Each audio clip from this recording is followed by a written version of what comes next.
What's up, NFL fans? Welcome back to another episode of the Fans First Football Show. I am Jeff Hartman, joined by Rob Stats Guerrera, who is back. Rob, what's going on?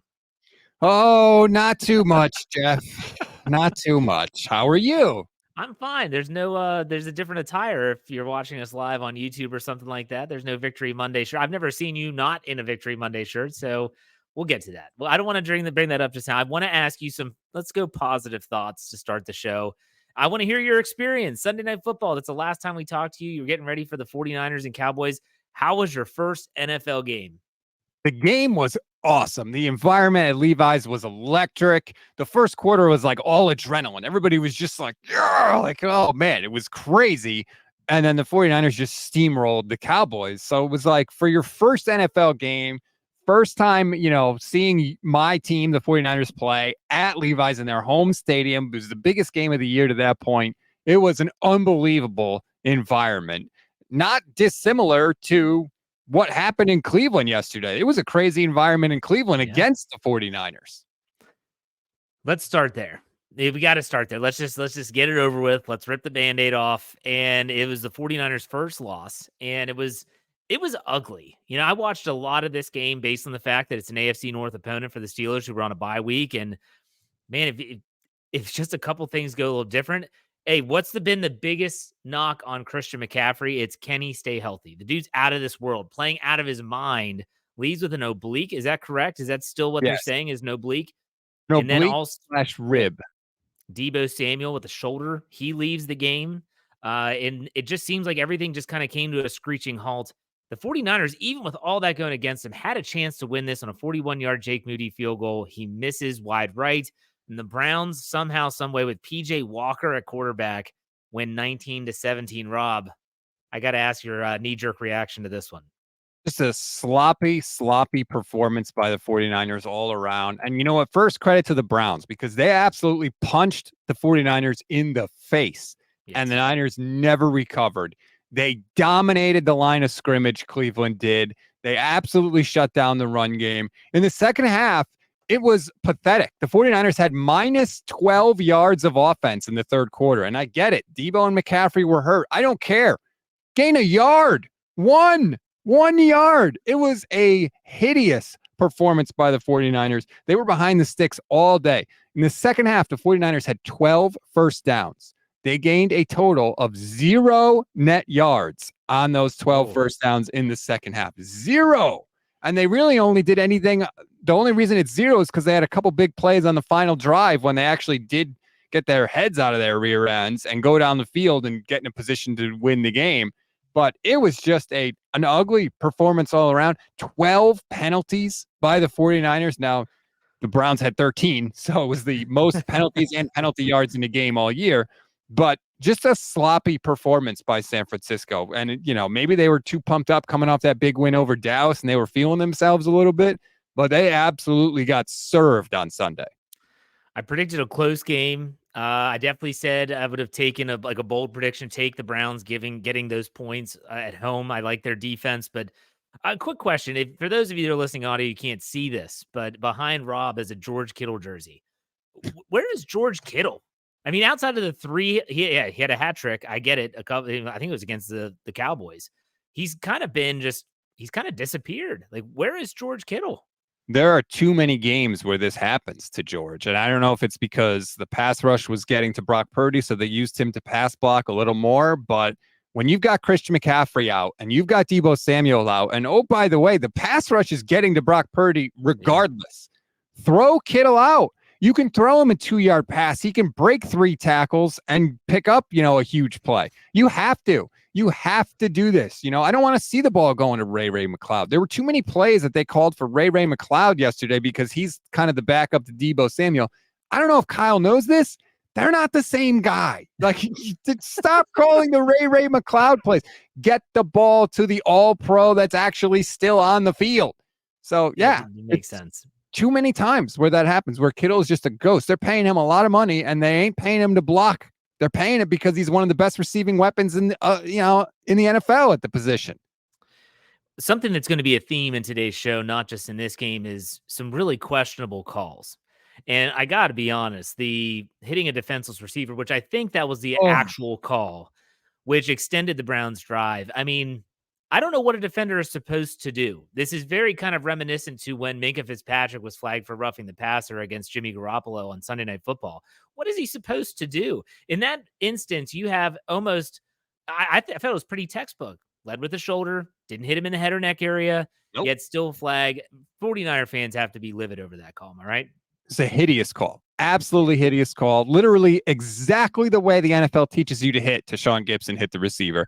But that's what happens when the NFL ignores concussions for decades, gets sued, loses a bunch of money. And so they just tell the officials, if it's a hard hit, throw the flag. And we don't care if you get it wrong. And that's clearly what they've done. They have told the officials to err on the side of caution because what they really want is they don't want those hits to happen at all because they don't want any chance of guys getting hurt, them getting sued again, and all. That's all it is, because clearly he didn't hit him in the head or neck area. And if you're going to do that, okay, but make it reviewable. Because if you watch that replay one time, you see great play by Gibson, and it should have been a 4th and 10. The Browns should have had 4th and 10, which obviously changes everything. Instead, they get a first down and they go on to take the lead on that drive. It's a great point that you just made about just the physicality of the game is being sucked out of the sport. And every time, like you said, if it's a hard hit, like was over the middle hits, which used to be celebrated on Jacked Up on ESPN, are now just completely removed from the game. I don't want to spend a ton of time, and I'm sure you don't either. So let's move on and let's go to Sunday morning, early morning. The international series was revved up again with, I thought this was a pretty dull game. Ravens and Titans. The Ravens end up winning 24-16. The Titans lose Ryan Tannehill with, I think, what they're calling a high ankle sprain. Malik Willis finishes the game. The Ravens make enough plays to win. They did what they were supposed to do. Any takeaways from this game? Nice to see a team whose kicker can actually make a kick. Justin Tucker 6 field goals for the Ravens. Look, Lamar Jackson is really good. I know that some people have been criticizing him. I think they had 7 drops last week. The Ravens did. Lamar is still really, really good. And the Ravens seem to win a lot of games when he's their quarterback. Nothing's jumped out to me during this game, but after the game, Jeffrey Simmons for the Titans flat out said, we need to figure out who wants to play football for the Tennessee Titans. Like literally in the locker room calling out his teammates. Good on Justin Simmons for doing it if that's what he sees, but that's a bad look for Tennessee. Now Ryan Tannehill goes down and it's Malik Willis. Will Levis apparently is, I don't know, maybe he'll be active next week, but I thought that he was supposed to be the future, and yet Malik Willis is getting a shot there. So who knows what's going on for Tennessee? They just seem like a rudderless franchise. But the Ravens, here we go. Doesn't always look pretty, but they're 4-2, right in the thick of it in the AFC. The Titans are 2-4, and they're one of these teams that I would chalk up and put them into a pile over on the left side here and say, could they be sellers at the trade deadline? Could they be that team that says, how much you giving up for Derrick Henry? Because we got to blow this thing up anyways. DeAndre Hopkins, if he starts playing well, he's probably on the trading block. Who needs a receiver? I feel like they're kind of in that boat right now. And Mike Vrabel would never say that. But when you hear comments like that from a team, that speaks volumes, in my opinion. All right, let's go to another Sunday game. The Washington Commanders find a way to bounce back after the Thursday night loss to the Chicago Bears. Somehow they beat the Falcons. Not that is something to hang your hat on, but they do. 24-16. The Commanders make enough plays to win. This was kind of like a nothingless game for me. Like, I don't even think I watched much of it, but still, what were your takeaways from this NFC game? Sam Howell is a tough MFer. I will say that. 5 sacks in this game. Everybody knows David Carr, right? Got sacked 72 times for the Texans. That's the single season record. Sam Howell right now is on track to be sacked 96 times this season. That's insane. That is a ridiculous amount. And yet, look, he didn't throw for a lot of yards, just 151 yards, 3 touchdowns, no interceptions on the day, no fumbles. And Washington finds a way to get it done. They have more, well, I shouldn't say they have more talent than the Falcons, but the Falcons have Desmond Ridder and he stinks. But Sam Howell, he's tough, man. You got to respect. Those are the type of games that get you to love your quarterback. When you see a guy just get beaten up and still come through and produce like that, those are the games that endear you to a fan base. Is he gonna even survive though? I saw that same statistic that he's on pace to be sacked over 90 times. I'm like, 90 times? That's unheard of. I mean, who is the offensive line? I mean, this is awful. I mean, yes, endearing to the fan base. He's tough as hell, but good Lord, what are you doing in Washington? I mean, if this guy's your quarterback, you're gonna get him killed before week 16. It's That unbelievable. I mean, that's terrifying. Like, just for his personal safety, help the man, please. Put in an extra tight end or something. Good Lord. Do something. Yeah. So, nonetheless, the Commanders, they stay afloat. They're at 500, 3-3. Atlanta also falls to 3-3 in what's becoming a very mediocre NFC South, which we knew that going into this game. Now, let's go to a game which I actually thought was very interesting. Both of us had interest in this game, meaning it was the Seattle Seahawks and Cincinnati Bengals. Obviously, Rob with the NFC West and myself with the AFC North. The Bengals find a way to win this game 17-13. Some definitely some questionable coaches' decisions, especially Pete Carroll down the stretch, bypassing field goals on more than one occasion, which definitely could have come back to help the team at some juncture. The one thing that because I did watch a lot of this game, the one thing that I kept on noticing first, the Bengals pass rush was getting to Geno Smith early and often. And Yep. every single critical down, 3rd and 5, 4th and goal, Geno Smith was running for his life and getting sacked. They had no plan, no answer. Bengals win 17-13. The Seattle Seahawks now fall to 3-2, and the Bengals don't look now. They're back to 500 after a really rough start. Rob, what do you think? Very impressive by Cincinnati's defense. Seattle was one of the best offenses in the league going into this game. They were having a ton of success, and credit Cincinnati. They have a really good defense, and they did enough in this game. I mean, Geno Smith, 2 interceptions, 4 sacks. His QBR was 42.3. That's an outstanding effort. I don't like Geno Smith when he's getting pressure. Sometimes, number one, he's oblivious to the pressure. There's like one play a game where he has no feel in the pocket, and he usually gets smashed. And then just in general, I don't think he responds well when under pressure. He was obviously under pressure a lot in this game. And I continue to say, and I've always said this about Pete Carroll, he is not a details guy. He is not a situational guy. He's very bad at situational football. He's just not good at it. I'll never forget the Super Bowl against the Patriots, where literally it's the biggest spot in the game. The clock is ticking down, and yet the Seahawks are so disorganized. Bill Belichick is watching from across the field, and he's like, they don't know what the hell they're doing. I'm not calling a timeout. They don't know what they're doing right now. And we all know how that Super Bowl ended. So I don't have confidence in Pete Carroll in those spots. And Seattle's still a good team. They did not have a good week, and 3-2. That's good news for my Niners. It is good news for your Niners. I will say, too, kudos to the Seattle secondary. They did really put the clamps on that Bengals passing attack. Jamar Chase did not do much. I don't think T. Higgins or Tyler Boyd had much of a game either. It was really rough sledding for the Bengals. They did not have a great offensive game. Joe Burrow, I know he at least threw 1 interception. Just really rough numbers in the second half. So, hey, kudos to Seattle secondary. They are young, and they are very, very good. So, yes. Yeah. All right, let's go to another game, which really got out of hand early, which is kind of the theme with some of these. It was the Jaguars and Colts. The Colts are now without Anthony Richardson for the foreseeable future. There's even some reports being tossed out there that he could be done for the year or going on injured reserve, might need surgery on that injured shoulder. We had talked about this at length leading up to the season and then in the early portions of the season, that is Anthony Richardson going to stay healthy? And the answer early on is no. The Jaguars take care of business against Gardner Minshew, 37-20. They really dominated this game in every facet. The AFC South it's interesting. We'll put it that way. Interesting. Yeah. I mean, Jacksonville, like, they look good in this game, but they're so up and down. I never know which Jags team we're going to see. And unfortunately for the Colts, like, this is a lost year now with Richardson being banged up. I mean, Jonathan Taylor comes back. He hasn't done anything. 2.4 yards per carry on 8 carries yesterday. I know he did chip in with 46 yards through the air, but, he was supposed to be a huge boost to this offense. He has not provided it so far. Gardner Minshew, 3 picks. The Colts are not good enough to overcome that kind of day. And it's just a lost year for the Colts. At least if you had Richardson in there and he played and you still lost, you're like, well, whatever. He developed. We found out information about him. Now with him, potentially having season-ending surgery, the only thing you have next year if you're the Colts is a draft pick. Yeah, and it's really crappy because you think about this. perfect storm for the Colts. And I don't want to take too much away from the Jaguars because they are up and down, and they did win this game handily. But this is about the Colts to me. And you talk about how, okay, we have Jonathan Taylor. We have a rookie quarterback going to lean on the run while Jonathan Taylor sits out, and he's out for the first 5 weeks of the season. Then he finally comes back, and now Anthony Richardson's hurt.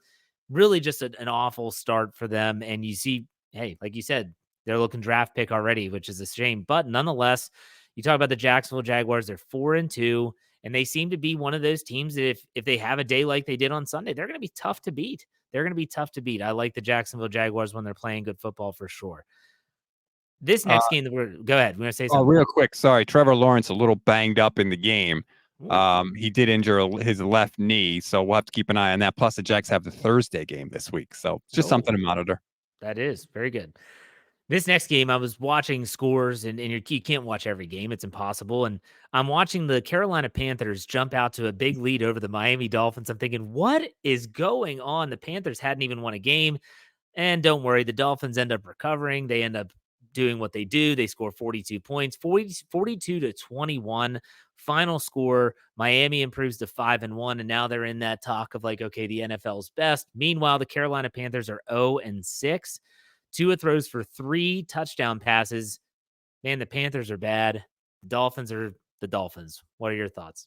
It's just so funny. You're watching this game and I see Carolina go up 14-0, and it's almost like Miami was like, oh, okay. You want to score? All right, we could score.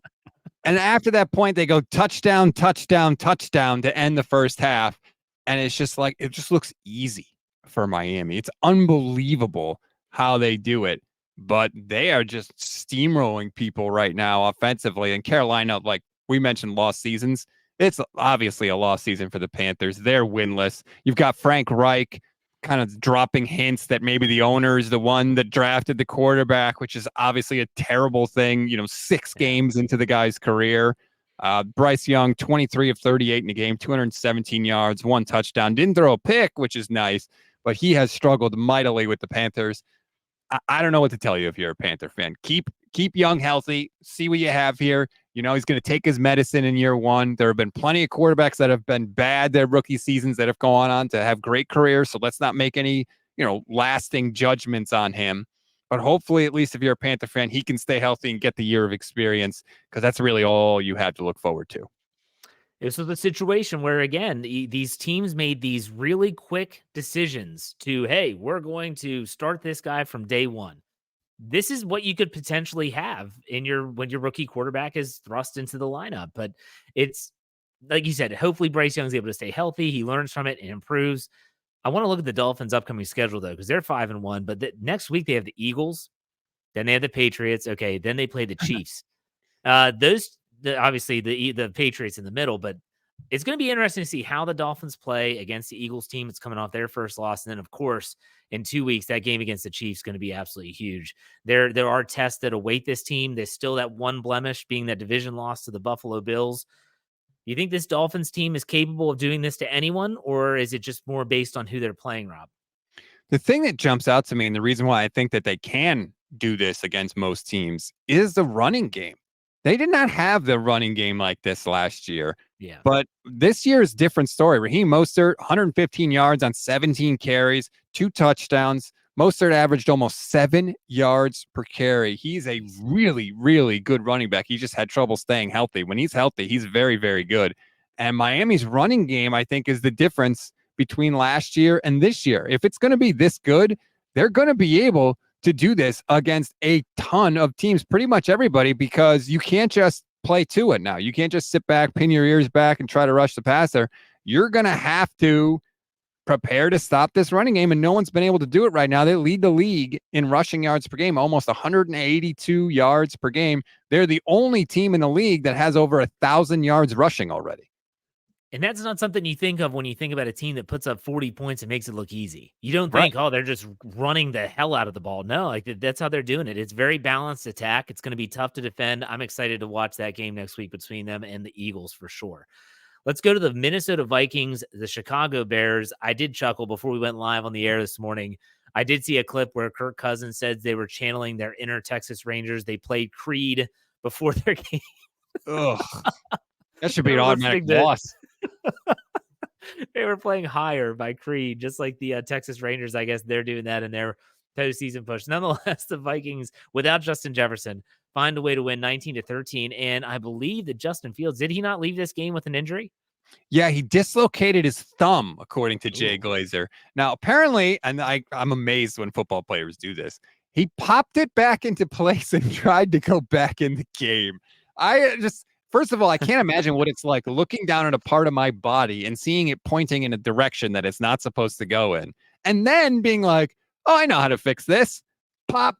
Okay, let's go. Like, what? Oh, reason number 10,000 why I could never, ever be a professional athlete. But if you're Minnesota, whatever, man, your biggest offensive weapon is gone in Justin Jefferson for the next 4 games. You're just trying to tread water, just trying to keep your head above water. And I know they dug themselves a little bit of a hole there because they had 4 losses already. But good on you if you're the Vikings. You found a way to get it done. That's all you care about in this game. Wasn't pretty. You didn't even reach 20 points. Whatever. Your defense did the job with a scoop and score. And good on Minnesota for finding a way to get a win. Absolutely. And especially after a time where the rumors were, is Kirk Cousins going to waive his no trade clause? Like, is he going to be potentially looking at going somewhere else? And Danielle Hunter was another name. They just signed him to a contract, but maybe they trade him.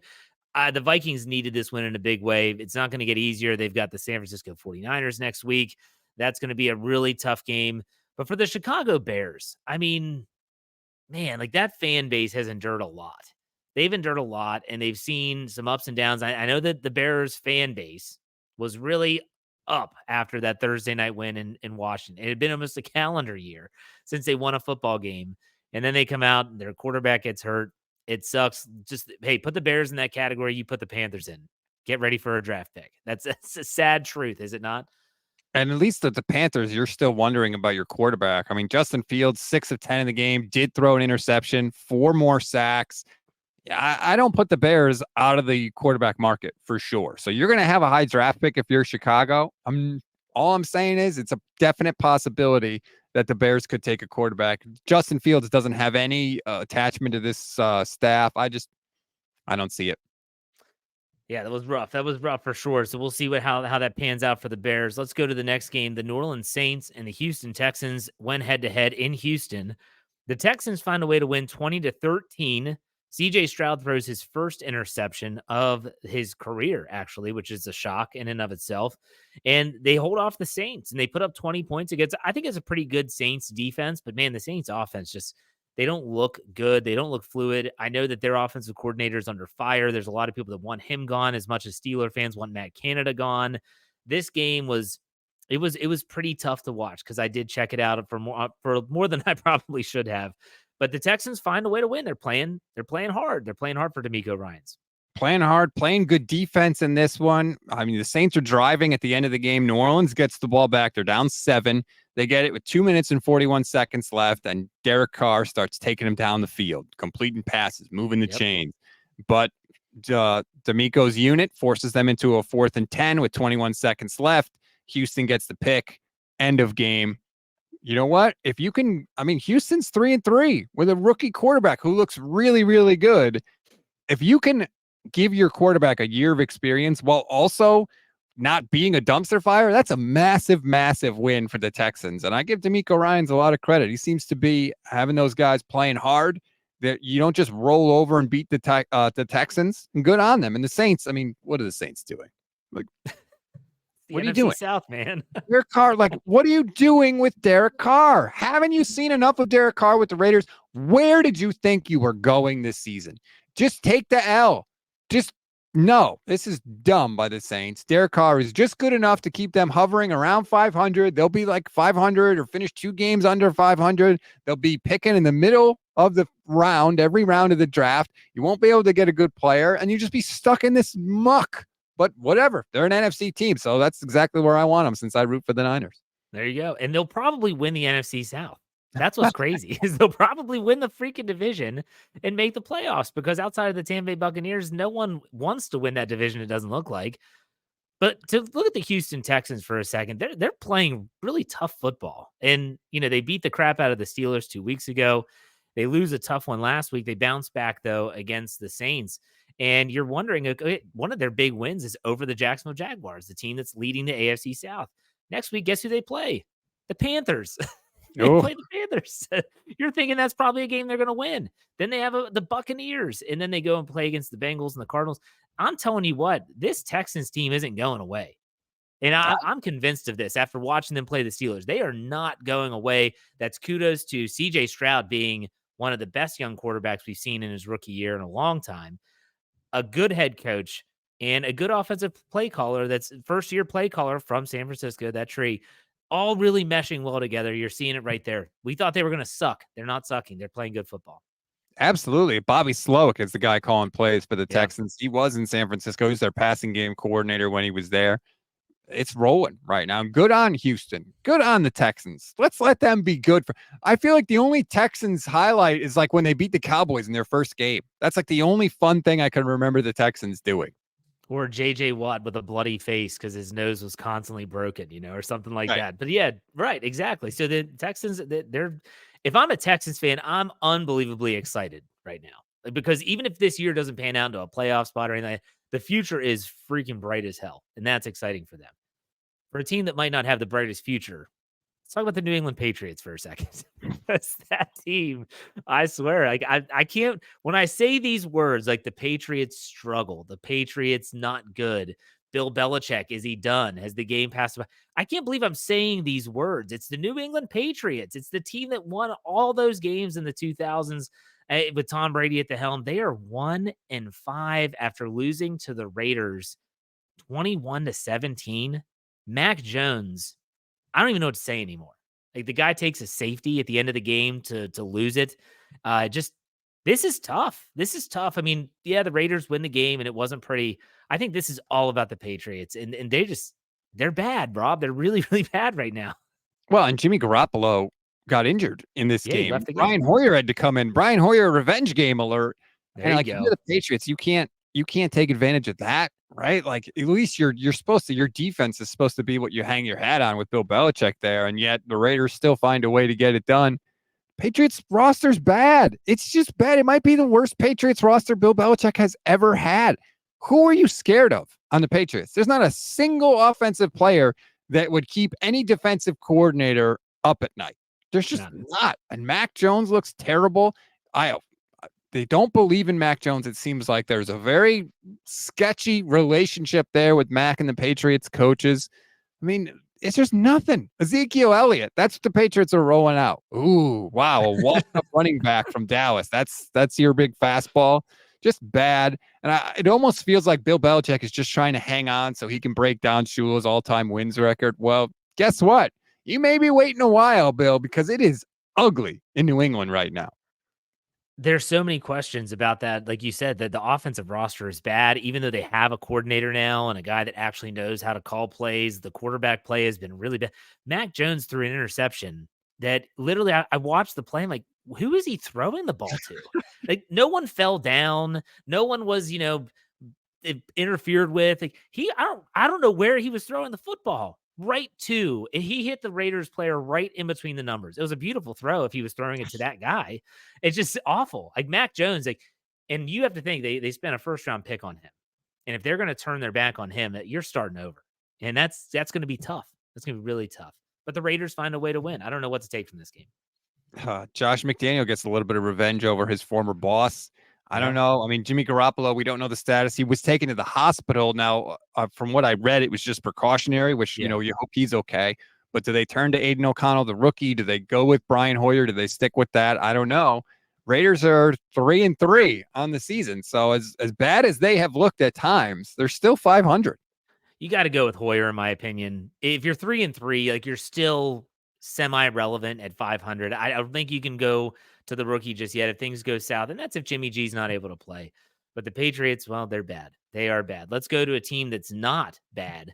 The Detroit Lions. The Detroit Lions are shockingly becoming a team that you're like, wow, like they're 5-1. Like this team, I mean, now you have this discussion of, are they in that upper echelon? Are they in that tier one? Up until this week, which I still think we would put 49ers, Eagles, Kansas City Chiefs in that tier one. The Detroit Lions are close. They're on the cusp, if they're not already there, of being in that upper tier. like I said, 5-1. They beat the Tampa Bay Buccaneers 20-6. And I think the biggest surprise for me, it's not been the offense of the Detroit Lions, it's their defense. Last year was, can they stop anyone? They're actually a top 10 unit this year. They stymie the Buccaneers. They find a way to win. What are your thoughts on the Detroit Lions as an NFC guy? Their offense is certainly the real deal. With Ben Johnson there, they can move the ball. I mean, they were missing their best offensive weapon, and I'm on Ross St. Brown, and Jared Goff still threw for 353 yards and 2 touchdowns. Yeah. Like, that's legit. They had a bunch of guys go down to injury in this game. They only scored 20, but like I said, they still moved the ball. They put up a lot of yards, and Tampa Bay just gained 251 total yards of offense. After the game, Baker Mayfield was like, "We sucked. We started slow. We didn't adjust, and we didn't come on at the end." I love Baker, man. But no, the Lions offense is legit. I still question their defense a little bit. I mean, they gave up 31 or 37, excuse me, to the Seahawks. They did hold the Chiefs to 20, which is impressive, but I don't think they've faced, a murderer's row of offenses, the Falcons, the Packers, the Panthers, the Bucks. So I think their defense probably looks a little better than it is, but when their offense is so good, they don't need to be world beaters on defense. And they've got some impact players like Aiden Hutchinson there on the defensive side of the ball. So Detroit, I mean, they are showing right now that they are going to have to be dealt with in the NFC in some form or fashion, whether it's, winning the division in the playoffs. Detroit is going to have, some noise to make the rest of this season. And that's a fair point about the teams the Lions have played in terms of their defense, but they're doing the job. They're getting the job done. They're beating the teams they're supposed to beat. That's going to be a good thing for them to hang their hat on moving forward. When you look at the 5-1 Lions next week, I'm going to be watching this game closely. It's the Baltimore Ravens.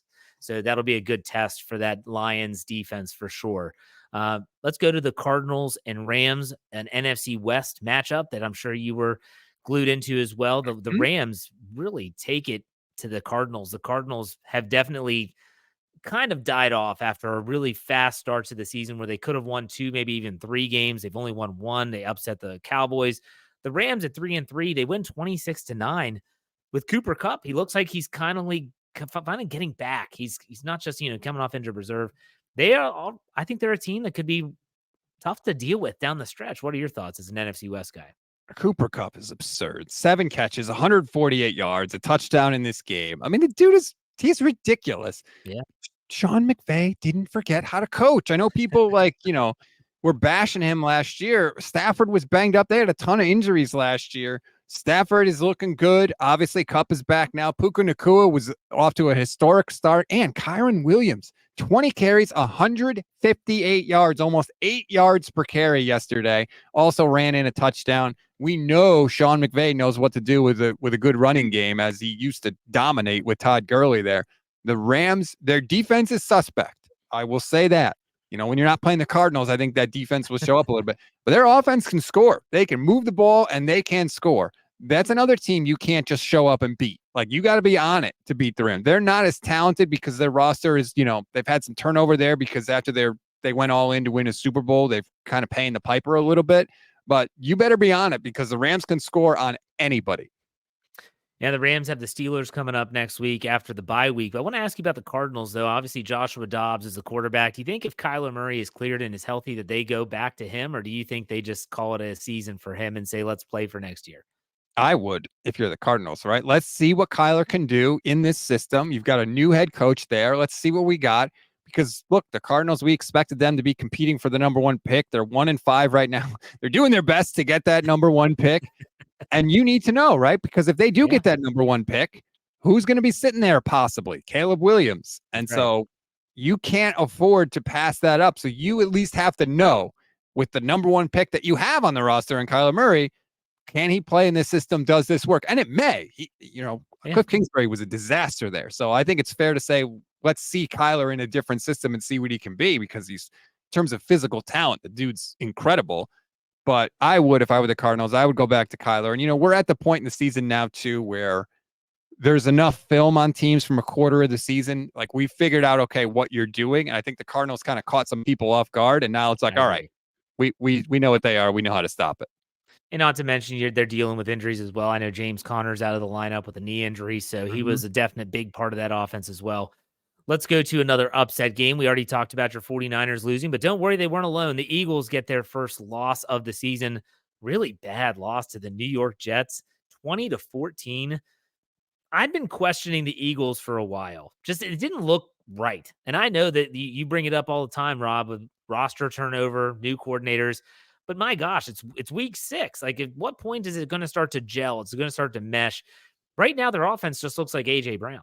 That's it. It's either Jalen Hurts running it or it's AJ Brown. Other than that, I don't see much of anything. Not Dallas Goedert, not Devonta Smith, none of it. And they lose. And Jalen Hurts didn't really play that well.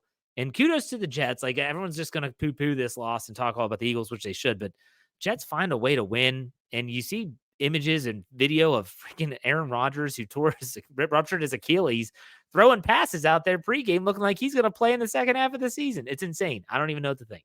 I don't know what voodoo Aaron Rodgers has been a part of, or what crazy, like, mystical crystals that he's using to heal up, but I've never seen a guy with a torn Achilles, one of the most devastating injuries a player can have in the NFL.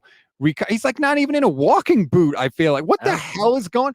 I don't know. The league's got to investigate that. But the Jets defense, man, they are absolutely legit. They force 4 turnovers in this game, including at the end of the game, where you feel like maybe the Eagles are going to control this thing and salt it away, right? The Eagles have the ball. They get the ball at their 20-yard line with 4 minutes and 43 seconds. And we have seen the Eagles time after time just salt away these games, use the running game, use Jalen Hurts and the QB sneak to keep the chains moving. And that's what Philly's doing. They are driving down the field, and all of a sudden, Jets force a 3rd and 9, and Jalen Hurts drops back to pass. And I don't know what he was looking at. He drops back to pass. Dallas Goedert is out there. There's a jet on his left. There's a jet on his right. And Hurts is not really under pressure, and he tries to jam this thing in there. Not only would it have been an incredibly hard throw to make, but it was inaccurate. He threw it right to the defender. Jets get the ball back. They return it all the way to, I think, the Eagles' 8-yard line, and then Philly lets the Jets score so they can get the ball back. And it's just devastating for the Eagles. And they had found a way to get wins all year long, but this is bad because the 49ers lost, and the Eagles could have put themselves in a position to be the number 1 seed, and now they're in the muck with the rest of the 5-win teams in the NFC. And that's good news for the Niners. I guess if there's a consolation prize to your dud in Cleveland, it's that Philadelphia lays an egg against the Jets. Again, these games are just upside down. And these two in particular, the 49ers and Browns, the Eagles and Jets, no one in their right mind ever would have thought that this was possible. But the Jets now, with Zach Wilson finding ways to win, they're at least, again, staying relevant. And it's early in the season, but to say that staying relevant is important. I know that for Philadelphia, 5-1 is 5-1. I get it. But they got the Dolphins, like we mentioned earlier in the show when we're talking about Miami. That's coming up next. That's going to be a really tough game. Then they've got the Commanders and the Cowboys and the Chiefs and the Bills and the 49ers and the Cowboys again and the Seahawks. It is not getting easier for Philadelphia. So for all those Eagles fans out there, they're just like, oh, just give them time. Well, the time has come. You got to start playing better. Go ahead, Rob. And Lane Johnson banged up in this game with a high ankle sprain. He's going to miss probably some time, you would think, at least 1 week, because high ankle sprains are like the devil's injury, and they seem to stick around for a while. That is not a good look right now for the Eagles. They are facing major adversity. You laid out the schedule, and we'll see. I mean, we know this team has the talent. They have good play on the lines of scrimmage, and they're going to need it because this is a big test coming up in the next month. Absolutely. And so let's go to the last game, the Sunday night game, the New York Giants and the Buffalo Bills in Buffalo. Again, ugly game. And again, I can't stand it. And we talked about this with your 49ers game against Cleveland. These questionable calls definitely come out, and you're talking about a really, really soft roughing the passer call that went against the Giants. The game on the line, a pass to, I think it was Darren Waller, the tight end. Defensive pass interference, maybe? I don't know. The refs in this game, it seemed like at the end of the game kind of went into the NHL mode where, hey, final 2 minutes, whistles go away. We're not making any calls. Definitely questionable call, but the Bills find a way to win 14-9. And again, it's the Josh Allen roller coaster. What are you going to get this week? Josh Allen is, God, he had a touchdown throw in this game where he's dropping back. Nobody's open. He rolls to his right, and he has like a pinhole to put this ball in with a guy in his face, and he just rips it a laser right to the end zone for the touchdown. He is capable of some of the best and worst plays I feel like I've seen a quarterback make. We got good Josh Allen on that one. But the Giants, what are you doing? You get the ball back with 1 minute and 24 seconds left. It's 14-9, and Tyrod Taylor's taking the team down the field. He's doing the damn thing. And they get an untimed play from the 1 yard line. And what is the play that we have seen every team do when you need a yard, especially at the goal line? The quarterback sneak. What do the Giants do? Do they run it? No. Tyrod Taylor passes. What are you doing? Quarterback sneak it for get a yard. Just fall forward. Something. Terrible job by the Giants. I know if I were a Bills fan and they got the untimed down from the 1 yard line, I would be terrified. Like, oh my God, they're going to QB sneak it. How do you stop it? Just push, right into the end zone. And they did the Bills a favor by throwing. The Bills stopped the play, and the Giants. That's why the Giants are 1-5.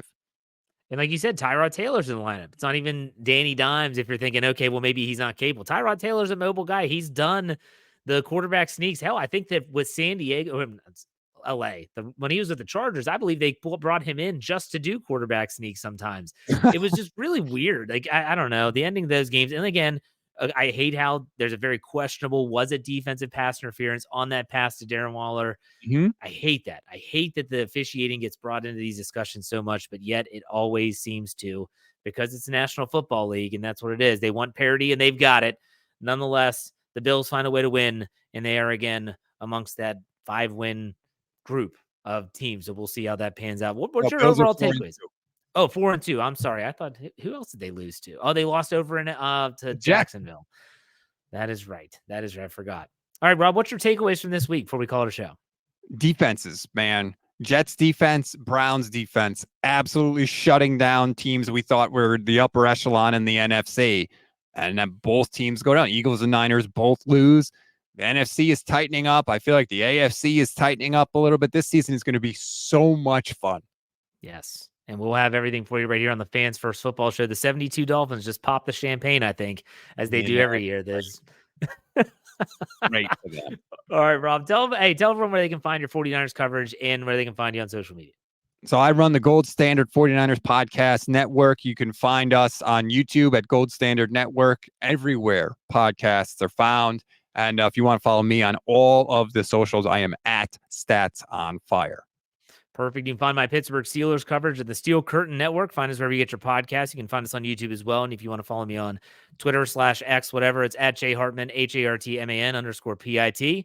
It's been another episode of the Fans First Football Show. Rob, we'll see you next week. Take it easy. See you, Jeff.